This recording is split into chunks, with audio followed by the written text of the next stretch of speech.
Ya, pada Maret 2014, Indonesia telah berhasil menerima sertifikasi bebas polio bersama negara anggota WHO di kawasan Asia Tenggara. Namun kini kembali beresiko tinggi menghadapi kejadian luar biasa atau KLB polio. Meningkatnya risiko KLB ini muncul setelah ditemukan satu kasus polio tipe 2 yang menyerang anak berusia 7 tahun, tepatnya di Kabupaten Pidi Aceh. Dan diketahui penderita polio di Aceh ini belum menerima vaksinasi apapun sehingga imunisasi dasar lengkap atau IDL tidak terpenuhi. Pasien dilaporkan mengalami gejala demam pada awal Oktober lalu dan keluhan ini dibarengi dengan kelemahan otot tubuh yang membuat tubuh pasien sulit bergerak. Sebenarnya masyarakat perlu tahu berapa gejala atau beberapa gejala polio apa saja sih yang harus diwaspadai.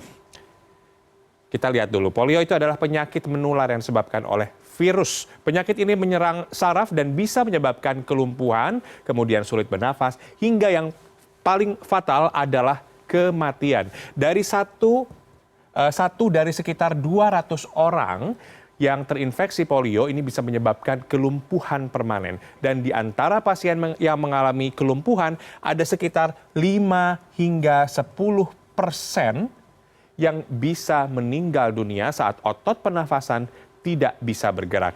Berdasarkan catatan Organisasi Kesehatan Dunia atau WHO, polio umumnya menyerang anak-anak usia di bawah 5 tahun. Namun siapa saja yang belum mendapatkan imunisasi polio tetap memiliki resiko terkena. Dan untuk di Indonesia, Direktur Jenderal Pencegahan dan Pengendalian Penyakit atau P2P Kementerian Kesehatan mengatakan cakupan imunisasi polio di Indonesia ini termasuk rendah.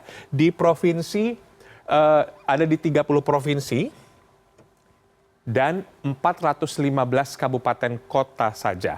Untuk itu kebanyakan dari orang yang terinfeksi 90% tidak memiliki gejala sama sekali untuk polio atau gejala yang sangat ringan dan biasanya tidak dikenali. Nah, pada kondisi lain, gejala awal yaitu demam, kemudian juga kelelahan, sakit kepala, muntah, kekakuan di leher, dan juga nyeri di tungkai. Adapun gejala penderita polio ini diantaranya ada polio non-polaris yang dapat menyebabkan tadi seperti saya sebutkan, demam, kemudian otot lemas, meningitis, sakit tenggorokan, kaki, tangan, leher, dan punggung terasa kaku dan juga sakit. Sementara itu ada gejala lainnya yaitu gejala polio polaris di mana menyebabkan sakit kepala, kemudian demam sama, lemah otot, kaki, lengan juga terasa lemah dan mulai kehilangan refleks tubuh. Dan ini yang harus diwaspadai.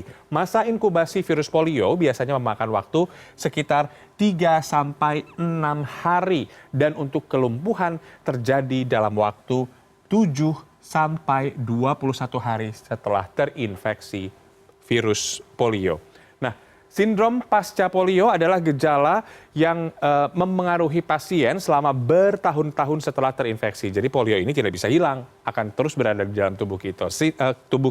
Sindrom pasca polio ini menyebabkan sulit bernapas atau menelan, kemudian juga konsentrasi mulai hilang, lemah otot, depresi, gangguan tidur atau sleep apnea, kemudian kesulitan bernapas, mudah terasa lelah, dan massa otot tubuh mulai menurun sehingga beberapa bagian tubuh Anda akan mulai mengecil. Lalu untuk penyebarannya, seperti apa sih sebenarnya penyebaran polio ini? Pencegahannya gampang, tadi seperti sudah disebutkan dalam dialog. Polio ini menyebar melalui kontak orang ke orang.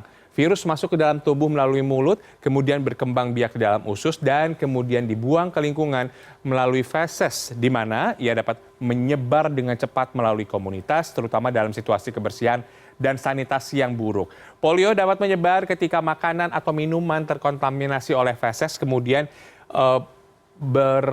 menggunakan atau makan bersama dengan orang yang telah terinfeksi oleh virus polio ini. Orang yang terinfeksi virus polio tidak memiliki tanda-tanda penyakit dan tidak pernah sadar bahwa mereka telah terinfeksi. Jadi yang pertama yang paling penting adalah imunisasi. Nah, merupakan tindakan yang paling efektif dalam mencegah penyakit polio. Vaksin polio yang diberikan berkali-kali dapat melindungi seorang anak seumur hidup. Pencegahan penyakit polio juga dapat dilakukan dengan meningkatkan kesadaran masyarakat akan pentingnya pemberian imunisasi polio pada anak-anak. Kemudian, pencegahan penularan ke orang lain melalui kontak langsung atau droplet dengan menggunakan masker tentunya. Apalagi saat ini sedang pandemi. Jadi bagi yang sakit maupun yang sehat, tetap gunakan masker. Selain itu, mencegah pencemaran lingkungan atau fesal oral dengan pengendalian infeksi dan menerapkan buang air besar di jamban, tidak sembarangan, dan mengalirkannya ke septic tank. Sanitasi lingkungan itu sangat penting. Jadi tidak ada obat untuk polio, yang ada hanyalah perawatan untuk meringankan gejala, terapi fisik digunakan untuk merangsang otot, dan meskipun ini dapat meningkatkan mobilitas tapi tidak dapat mengobati kelumpuhan polio permanen. Apabila sudah terkena polio, tindakan yang dilakukan yaitu pencegahan terjadinya cacat sehingga anggota gerak diusahakan kembali berfungsi senormal mungkin dan tentunya segera melakukan pemeriksaan jika gejala klinis sudah berat.